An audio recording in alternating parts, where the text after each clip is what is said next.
Hi, I'm Katie Uhlmann reporting for TTN-HD Production Live, here with director-writer Chris Broadstone.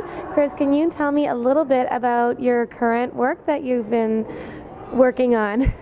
I'd love to. I've been working on 2 feature screenplays.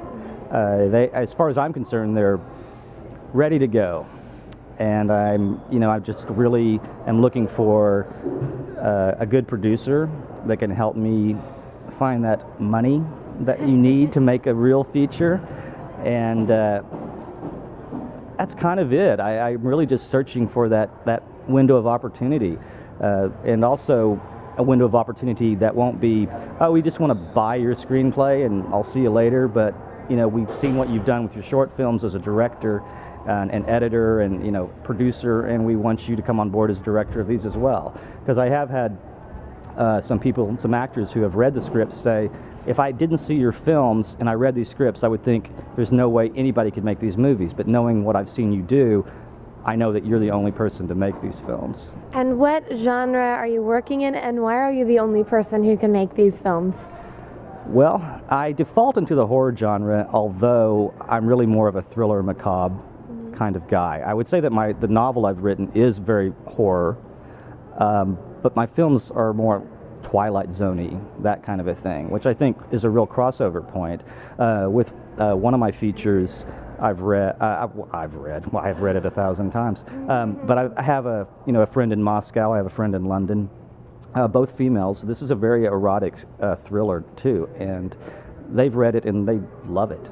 It's changed the way they look at love and sex and everything and death and you name it. So I think I have a lot to offer as a crossover point. I'm just trying to get that get the people in Hollywood to understand that, because they always want to pigeonhole you as the new slasher guy, the new Saw guy, the new this particular guy. So.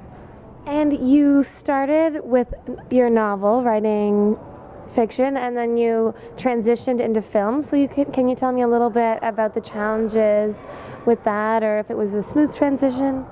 I would say it was not really. It was smooth in one way and not smooth in others, because I had started on the novel many years ago. I worked on it for years and years and years, trying to perfect it. And when I moved to Hollywood, I ran into a couple producers that had worked with Clive Barker and done a lot of horror stuff. And they read the manuscript at the time, because it wasn't published yet, and loved it. And I proceeded to try to write screenplays of it, to adapt it. And we went through many versions, none of which could please all 3 of us. And eventually it all went into the toilet. And I said, well, what am I doing here and why? And I said, well, I'm a film fanatic, right? Always have been. And I said, I think I'm going to try to see if I can make a short film, just to see if I can do it.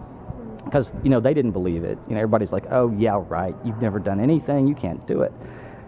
So I tried, and it was a lot of hard work. It took me 2 years to get my first short done, and broke my bank, because it was shot on real film and edited it and done everything on real film, which is something that doesn't really happen today, especially when you're starting out. And then I finished it, and I thought it was great. A lot of people liked it. No festivals would touch it. They said it's a really well done film, but it's just couldn't possibly show this in our little town, So it took me a while. I made a second short, which eventually got in Shriekfest Film Festival here, and then it won a Best Of award. And then a month later, I flew to New York, because my first film finally was in a festival, and it won Best Short there too. And then suddenly I was okay in the world, which hadn't happened for several years. So it was like making these movies and getting nothing for it. So it was tough, and crossing over. And then I still hadn't got my novel out yet. And it wasn't until I got my 3rd film done. Actually, in the same year, I got my 3rd film out, and it was back in the New York Festival again. And I got my novel published as well. Okay, well, congratulations, and I wish you the best of luck in the future, Chris. Super. It's great to meet you. Thank you. I'm Katie Uhlmann reporting for TTN-HD Production Live.